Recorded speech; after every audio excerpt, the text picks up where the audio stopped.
안녕하세요. 온라인 교사대학 3강을 진행 맡게 된 장은영 목사입니다. 3강의 주제는 코로나 블루 대처법으로 정해보았습니다. 코로나19 지난 몇 개월을 지나면서 많은 분들이 코로나 블루의 어려움을 호소하셨죠. 코로나 블루, 이제는 익숙해진 단어인데요.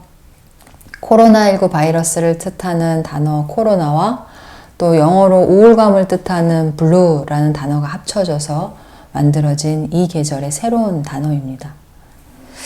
무엇이 우리로 하여금 코로나19 상황 속에서 우울하게 만들었을까요? 먼저 학생들은 학교 가지 못하고 집에서 모든 생활을 다 해야 되는 그런 상황들이 참 답답하고 또 우울했을 것입니다. 부모님들께서도 자녀들의 그 변화된 일상 모습으로 인해서 가사와 양육의 모습이 변화되고 또 그러면서 스트레스가 가중되면서 여러 가지의 우울함과 무기력감을 또 호소하시기도 하셨었죠.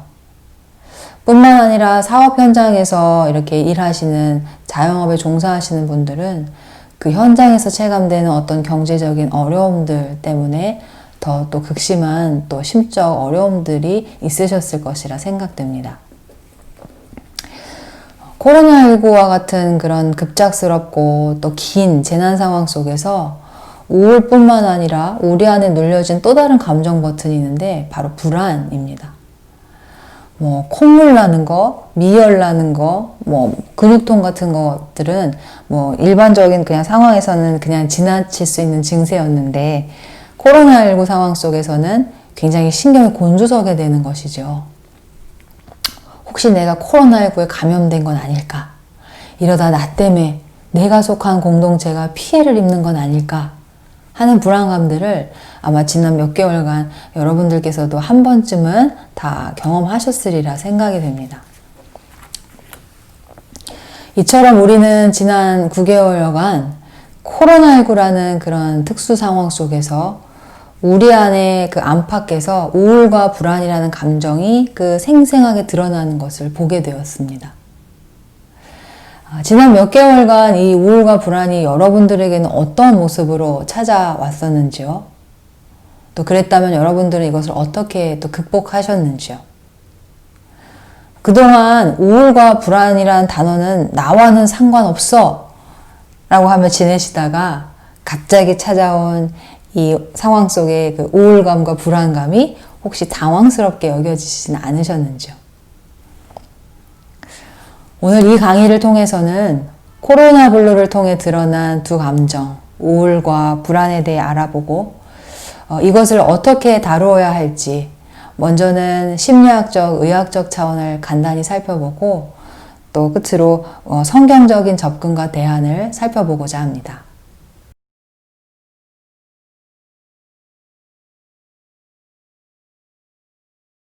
우리는 살아가면서 어느 정도의 우울감과 불안을 경험하면서 살아갑니다. 속상한 일이 생겼을 때 우울감이 생기죠. 비싼 노트북을 잃어버렸어. 속상해. 우울해.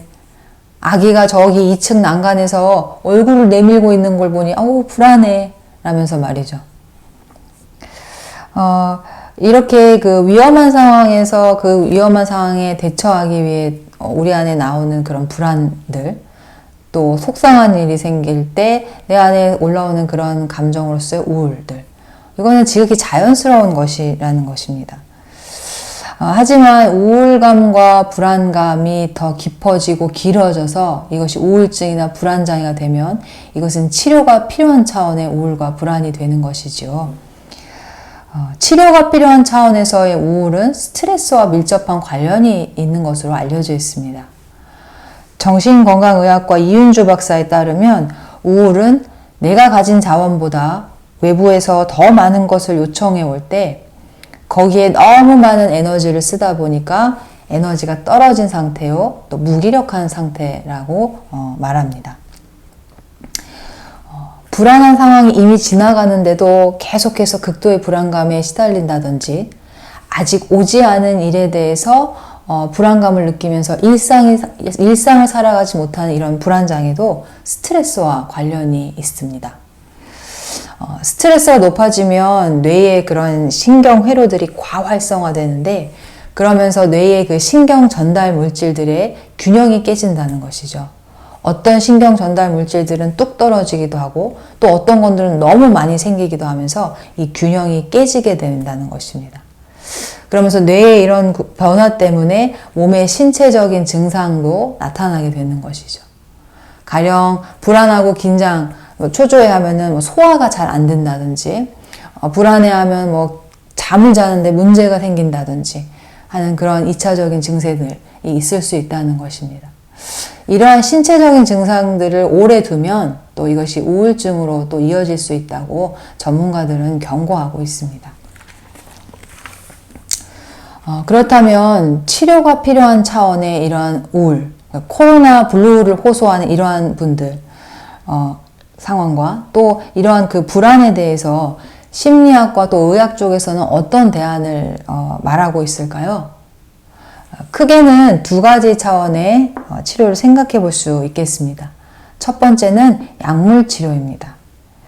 앞에 살펴본 것처럼 불안장애는 그 뇌 속의 신경 전달 물질의 균형이 깨짐으로 발생한 것으로 보기 때문에 그 균형을 맞춰주기 위하여 외부에서 약물을 투입하는 것이죠. 혹시 일상에서 이 우울감으로 인해서 또는 불안장애로 인해서 일상이 손에 잡히지 않고 또 어려움을 겪고 계시는 분들이라면 전문의와 상담을 받아보시고 또 약물 치료를 받아보시는 것이 필요하다는 것을 여러분 기억하셨으면 좋겠습니다. 둘째로 약물 치료와 함께 빼놓을 수 없는 치료법이 바로 인지행동 치료입니다. 어떤 사람이 불안할 상황이 아닌데 계속해서 극도의 불안과 긴장을 하고 있다든지 아직 오지 않은 일에 대하여 일상에 그 마음을 기울이지 못할 정도로 불안해한다든지 하는 이런 불안장애의 경우는 잘못된 생각과 그 행동을 교정하는 일이 필요한 것이죠. 바로 이러한 일들을 위해 투입되는 기법이 바로 인지행동 치료입니다. 가령 어떤 사람이 그 지하철을 타다가 갑자기 그 숨이 안 쉬어지고 죽을 것 같은 어떤 그런 불안을 경험했다고 합시다. 막 식은땀이 뻘뻘뻘 나고 막 가슴이 막 두근거리고 막 머리가 하얘지고 곧 의식을 잃을 것 같은 이런 불안과 공포. 그 이후에 이 사람은 지하철을 타기 어려워하겠죠.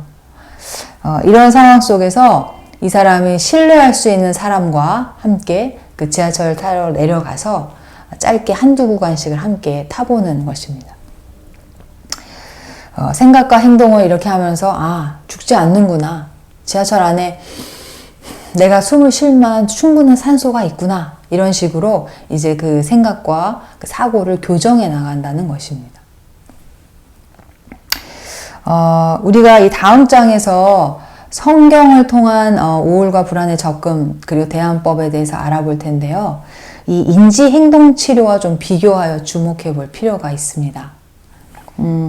왜냐하면 우리도 말씀을 통해서 우리의 생각, 우리의 감정이 새롭게 빚어지는 것을 우리가 기대하기 때문입니다.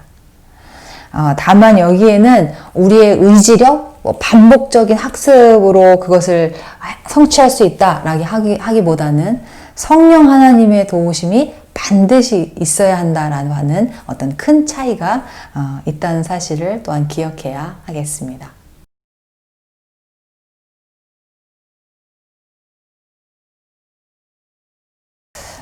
과거 이스라엘 백성들은 우울하거나 불안해할 일이 없었을까요? 그 당시에는 1시간에 10만 원씩 하는 상담 센터가 있었을 리도 없고 안정제나 항우울제와 같은 약물이 발달되던 때도 아니었을 텐데 극심한 절망과 고통스러운 상황 속에서 느끼는 우울과 불안, 그 슬픔과 그 애통함들을 그들은 어떻게 해결했을까요? 흔히 우리는 교회 다니는 사람들에게 우울해, 불안해 라는 것이 어울리지 않다고 생각합니다. 믿음이 없는 것으로 치부해버리고 말죠. 믿는 사람이 뭐가 우울하다 그래. 교회 다니는 사람이 뭐가 그렇게 불안하다고 해 하면서 타박을 당하기 쉽습니다. 그렇기 때문에 그 단순한 우울감에서 더 깊어진 우울증이나 그 불안장애와 같은 것들은 교회 안에서 더욱 드러내기 힘든 것이 되고 맙니다. 하지만 성경은 우리의 감정을 배제시키지 않습니다. 성경 안에는 하나님과의 그 대화의 주제 속에 우리의 감정이 하나님과 대화하는 그런 대화의 소재가 되는 것을 우리는 성경 속에서 종종 볼 수 있습니다. 바로 시편이 그 대표적인 예라고 할 수 있습니다. 시편 안에는 정말 다양한 감정들이 녹아져 있습니다. 슬픔, 분노, 원망, 원통함, 억울함, 기쁨과 환희, 그리고 우울과 낙심, 절망, 그리고 불안과 초조함까지. 우리는 이 시편 말씀을 통해서 성경적인 그 우울과 불안의 접근법, 또 대안법을 알아보고자 합니다. 첫 번째, 시인들은 자신의 감정을 하나님 앞에 모두 쏟아냈습니다. 시편 150편 그 시들 중에서도 내용 분류상 가장 많은 그 시들이 바로 탄식시입니다. 이 탄식시는 말 그대로 이스라엘 백성 그 개개인이 하나님 앞에 정말 탄식할 만한 그 고통의 문제, 그 아픔의 문제를 가지고 그 감정들, 그 우울함들, 그 절망감들, 그 슬픔들, 막막함들을 하나님 앞에 있는 그대로 탄식하며 쏟아낸 시라고 할 수 있습니다. 하나님, 저 대적들 때문에 내 눈물이 내 양식이 되었습니다. 하나님, 나를 미워하는 저들 때문에 내가 마치 사망의 문 앞에 서 있는 자처럼 되고 말았습니다. 라면서 자신이 겪고 있는 그 고통의 내용, 또 고통의 정도와 깊이를 모두 쏟아내고 있는 것이죠. 여러분들은 어떠십니까? 하나님 앞에 여러분들의 감정을 쏟아넣는 편이십니까? 월터 브루그만이라는 구약학자는 탄식시에 나타난 이러한 그 감정의 오픈을 가리켜서 담대한 믿음의 행동이다 라고 말하고 있습니다. 왜일까요? 그런 것까지 하나님 앞에 이야기해도 돼? 라는 식으로 경계선을 긋는 것도 없고 사전에 필터되어 제외되는 것도 없고 부적절한 것도 없는 것입니다. 우리가 삶 속에서 경험하는 모든 그런 무질서 속에서 경험되어 있는 모든 그런 감정들, 경험들이 하나님과의 대화 속에서 적절한 주제가 된다라고 보면서 이 시인은 자신의 감정을 토해내고 있기에 담대하다, 대담하다라고 이야기하고 있는 것이죠. 그러면서 브루그만은 하나님 앞에 감정을 오픈하는 것에 대해서 이렇게 설명합니다. 삶의 일부를 하나님과의 대화로부터 숨긴다는 것은 사실 삶의 일부를 하나님의 주권으로부터 숨기는 것이나 다름이 없다. 동의하십니까? 여러분들은 어떠십니까? 불안과 우울로 힘들 때, 정말 우울감과 불안으로 정말 내 영혼이 갈 바를 알지 못해 헤매일 때, 이래선 안 돼. 이건 내 모습이 아니야. 난 이래선 안 돼. 라면서 마치 그 감정이 내게 없는 것처럼 무시해버리거나 잘라내버리진 않으시는지요? 또는 내면의 우울을 직면하지 못하고 이 우울을 가리고자 밖으로 더 바쁘게 살아가고 계시진 않으신지요?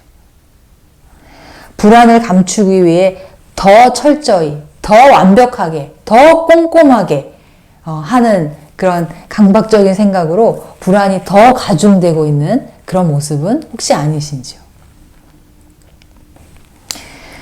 불안과 우울의 그 얼굴을 직면할 수 있게 되시길 바랍니다. 내 안에, 내 삶의 그 부분들조차 내 삶의 한 일부분이라는 것을 받아들이시면서 이것들까지 하나님 앞에 아뢰 수 있는 담대한 믿음이 우리에게 있길 바랍니다. 그래서 우리 안에 있는 모든 영역들이 빛 가운데 하나님의 주권 아래에 드러날 수 있게 되기를 바랍니다. 탄식시를 통해 살펴보는 우울과 불안에 대한 성경적 접근법. 두 번째는 탄식시에서 중요한 것은 하나님께 부르짖는다는 것입니다.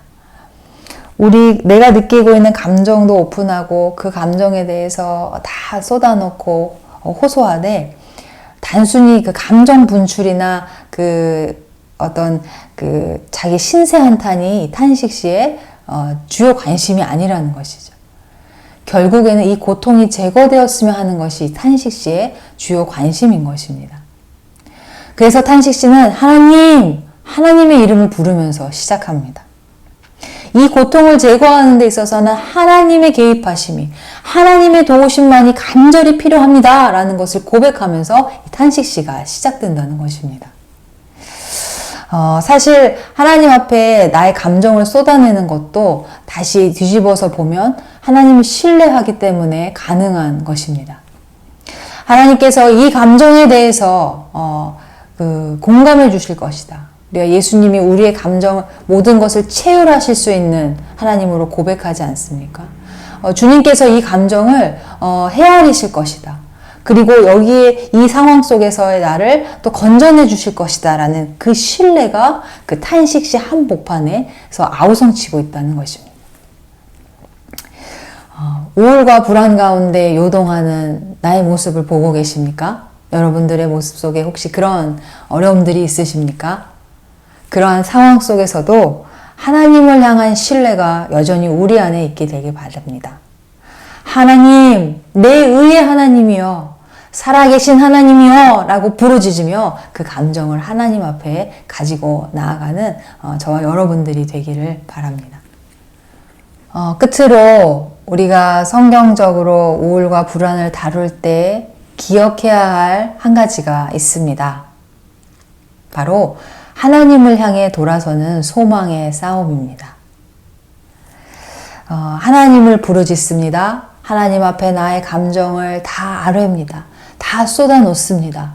그런데 우리가 해야 될 중요한 역할이 한 가지 더 남아 있습니다. 그것은 바로 나의 감정과 나의 문제와 나의 고통의 현실을 직면하되 거기에 함몰되는 것이 아니라 그것을 향하여 진리를 선포하는 것입니다. 미국의 존 파이퍼라는 설교가는 이것을 이렇게 설명합니다. 내 자아에게, 내 영혼에게 설교한다 라는 것입니다. 그렇습니다, 여러분. 여러분들께서는 여러분 자신에게 설교하는 믿음의 근육이 있으십니까? 우리는 설교를 듣는 것에 매우 익숙합니다.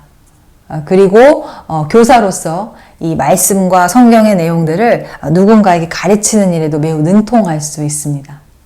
그러나 오랫동안 우울의 자리에 절망하고 있는 내 자아에게, 마음에 정함이 없이 이런저런 일로 불안해하는 내 자신에게 진리의 말씀을 끊임없이 설교하고 들려주는 일에는 어쩌면 서툴거나 게으를지도 모릅니다. 코로나19로 인해 이 불확실한 상황이 우리의 마음을 우울과 불안으로 출렁거리게 할 때 바로 우리에게는 그러한 훈련이 필요하다는 말씀입니다. 오늘 시편 42편의 시인의 이 싸움을 우리가 보면서 오늘 강의를 마치고자 합니다. 이 시인 역시 지금 그런 믿음의 그 근육을 키우는 훈련을 하고 있는 중입니다. 지금 시인은 마치 하나님께 버림받은 듯한 느낌이 드는 그런 상황 가운데 던져져 있습니다. 그런 상황 속에서 이 시인이 느끼는 감정은 무엇이었겠습니까? 5절, 11절에 나와 있는 대로 낙심이 되었고 그래서 우울하고 그래서 또한 불안한 것입니다. 이 시인이 자신의 그 우울함과 그 낙심되는 마음과 불안을 직면합니다. 이것을 부정하지 않습니다. 뭐라고 이야기합니까? 내 영혼아, 내가 어찌하여 낙심하며 어찌하여 내 속에서 불안해하는가? 라고 자신의 감정을 읽어주고 있는 것입니다. 그러나 중요한 것은 바로 자신이 거기에 함몰되지 않고 일어서서 자신을 향해, 자신의 영혼을 향해 진리의 말씀을 설교하고 있다는 데 있습니다. 시편 42편 5절에서 5절 11절은 시인이 자기 자신에게, 자기 영혼에게 똑같은 말로 2번 설교하는 것을 우리는 들을 수 있습니다. 무엇을 설교하고 있습니까?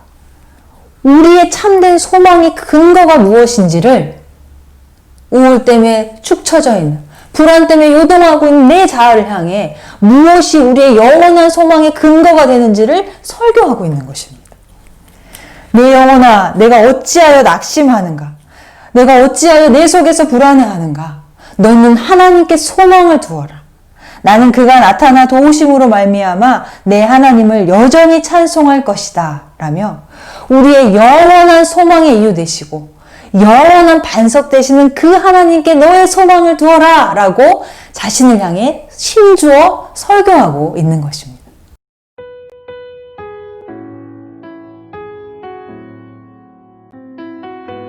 사랑하는 경천교회 교사 여러분, 우리에게 바로 이러한 믿음의 근육이 필요합니다. 우리 자신을 향하여 우울과 불안으로 갈 바를 알지 못하고 헤매이고 있는 우리 자신을 향하여 진리의 말씀을 설교할 수 있는 이 믿음의 근육이 우리에게 필요하다는 사실입니다. 혹시 이 시간 이 강의를 듣는 여러분들 중에 우울감과 불안감으로 마음의 고통을 당하고 계신 분이 계십니까? 또 우리에게 맡겨진 학생들 중에 혹시 이러한 어려움을 겪고 있는 친구들이 있습니까?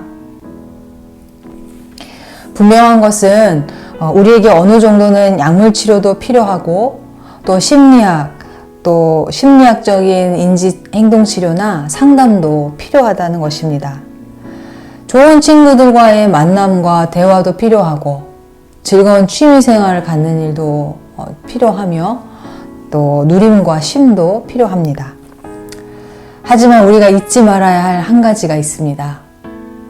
바로 우리의 궁극적인 치료는 말씀을 통하여 이루어진다는 것입니다. 하나님께서 말씀을 통하여 우리의 감정을 어루만지시고 우리의 생각을 새롭게 빚어가실 때 우리는 온전한 치유에 이를 수 있다는 사실을 여러분 기억하시길 바랍니다. 사랑하는 경천교회 교사 여러분들, 말씀에 고치시는 능력을 신뢰하시길 바랍니다.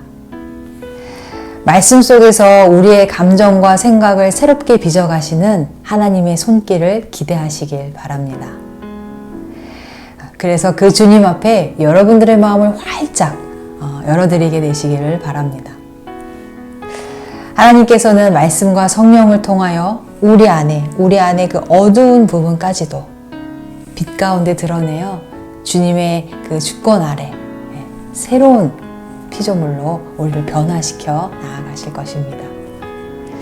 이것이 바로 코로나19로 여러 가지가 불확실한 이 시대에 우리 자신을, 우리의 마음을 반석 위에 세우는 일이 될 줄 믿습니다. 말씀에 고치시고 새롭게 하시고 치료하시는 그 능력을 경험하시는 선생님들이 되시길 바랍니다. 그런 말씀의 역사를 경험하시고 우리의 다음 세대들에게도 그 말씀의 능력을 전해주시는 교사 여러분들이 다 되시기를 우리 구주 예수님의 이름으로 간절히 축원합니다. 오늘 들은 내용을 가지고 함께 기도하겠습니다. 살아계신 하나님 아버지, 지난 몇 개월간 코로나 시간을 지나오면서 우리 안팎으로 우울과 불안이라는 낯선 시간을 경험하였습니다. 때론 이 우울을 우리가 부정하고도 싶었고 이 불안을 인정하고 싶지 않았지만 불안감과 우울감 가운데 우리가 때론 우리의 마음이 갈 바를 알지 못하고 헤매었던 시간도 많았음을 고백합니다. 주님, 이제 이러한 우리 안의 어두운 감정까지도 주님 앞에 다 고백할 수 있게 되길 바랍니다. 또 주님께서 말씀을 통하여 우리의 심령을 어루만지시고 말씀의 진리의 다림줄을 내려주시사 부정적인 사고의 습관을 새롭게 고치시는 일들이 말씀을 가까이 하는, 또 말씀을 사모하는 우리 안에 있게 되길 기도합니다. 말씀에 고치시고 새롭게 하시고 살리시는 역사를 경험하는 우리 모두가 되게 하여 주시옵소서. 그래서 우리가 그 말씀의 능력을 다음 세대에게도 전수하는 믿음의 교사들이 다 되게 하여 주시옵소서. 감사드리며 예수님의 이름으로 기도드립니다.